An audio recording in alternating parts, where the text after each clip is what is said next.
What's up, YouTube? This is Too Raw for TV. All right, so before I get into this video, I want to give a big shout out to the brother Aram for showing love with yet another donation to the channel via the PayPal. Much respect to you for showing love to Too Raw for TV. All right, so let's talk about Cooper Flagg. All right, now Cooper Flagg is a star at Duke University, and I believe he's expected to enter the NBA draft. I believe it's in 2020.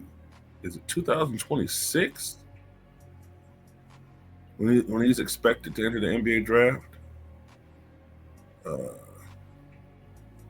Yeah, I think it's 2026. Someone can correct me if I'm wrong. Maybe it's 2025, but I think there's a chance it could be 2025, but more than likely 2026. But anyway, first was a high school basketball star in Maine. Then, of course, after his freshman year, I think it was, he transferred to Florida and went to Mount Verde Academy, where he was considered one of the best ballers in high school. And,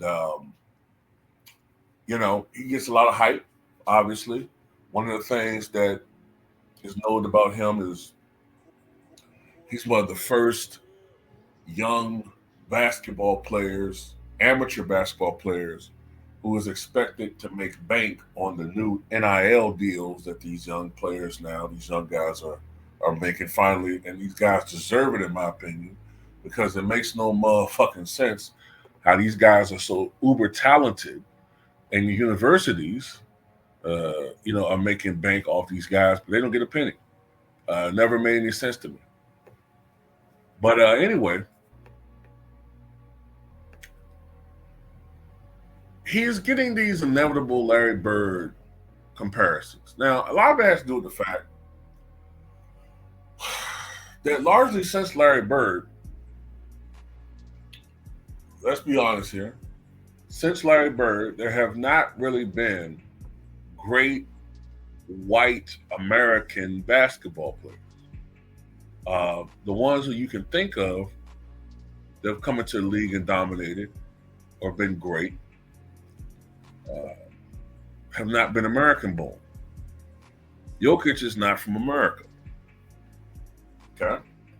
Steve Nash was born in Canada.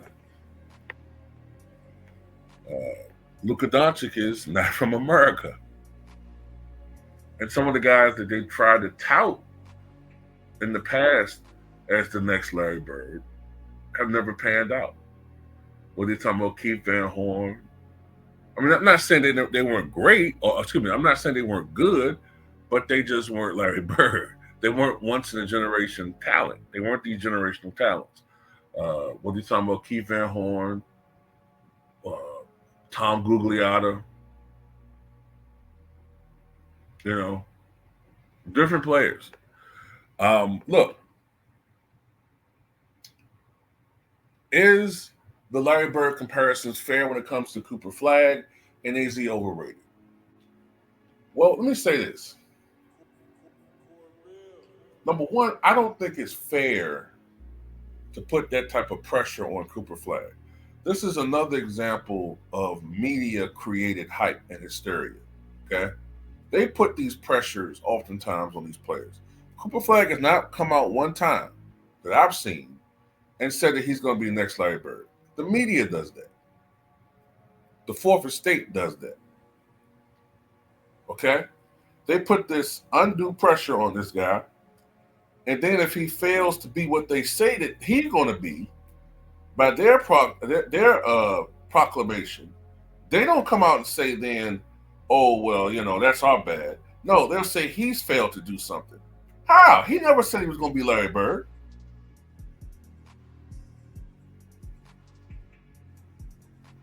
He never said that. Now look, to me, I think the better comparison to Cooper Flagg with his defensive abilities, his size, his athleticism, I think the better comparison would be to a young Andre Karolinko. That's the guy I tend to think of when I see Cooper Flagg. Now, I haven't seen much of his game, but from what I've seen, that seems to be the more apt comparison. Now, as far as Larry Bird is concerned, Larry Bird is one of the great, in my opinion, Larry Bird is one, I think most people's opinions, Larry Bird is one of the 10 greatest basketball players in the history of basketball. That's a very lofty comparison for Cooper Flagg. First of all, he's not a great shooter. I think his 3-point percentage is somewhere in the 20 percentile. His overall field goal percentage is like 41, 42%. It's not great. He's not a great shooter at this stage of his career, but I'm showing my consistency here because, at the same time, that's why I don't like when people keep critiquing Angel Reese. Angel Reese is still developing as a basketball player. Look at the development that we saw with Juju Watson. Her first year with UCLA, she was very inefficient.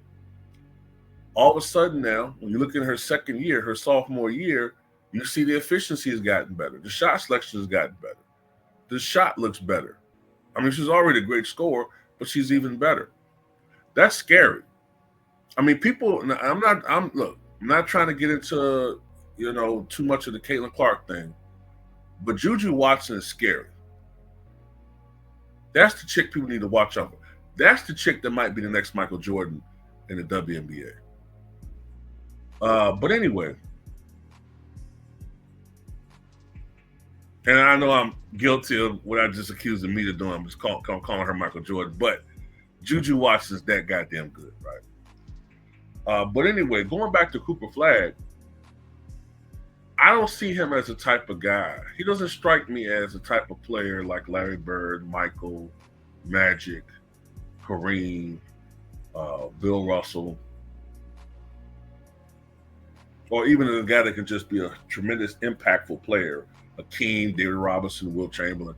It doesn't strike me as that type of guy when you put him on a team and he's automatically going to improve that franchise, that team, just from his mere presence alone.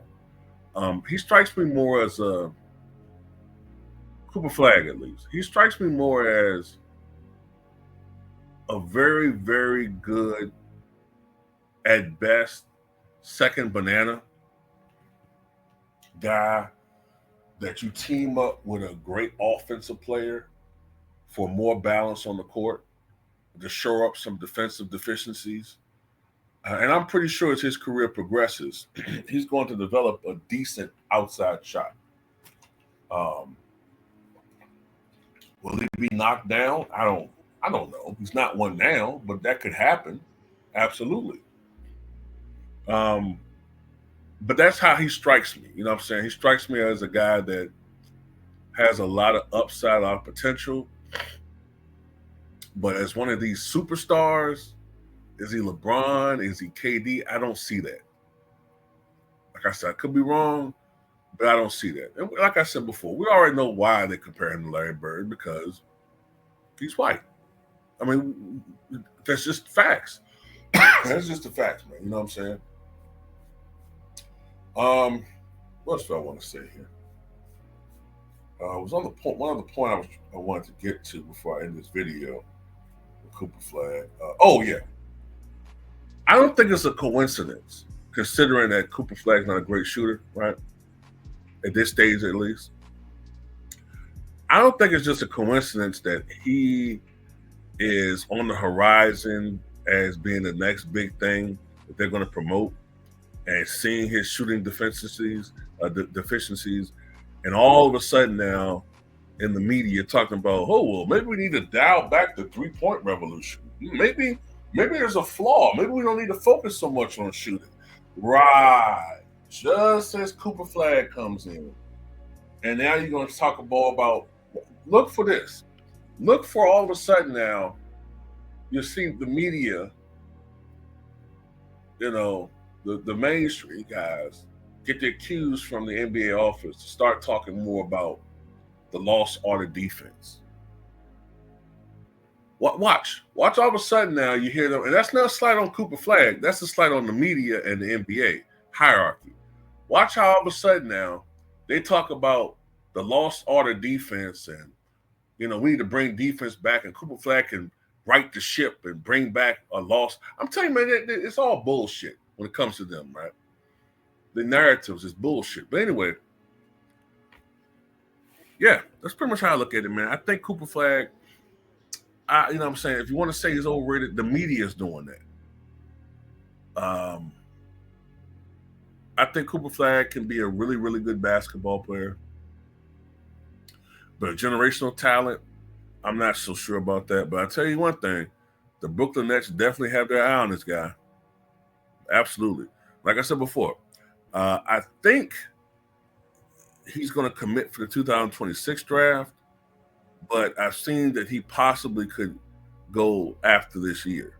But anyway, we'll see, man. Tell me what you guys think.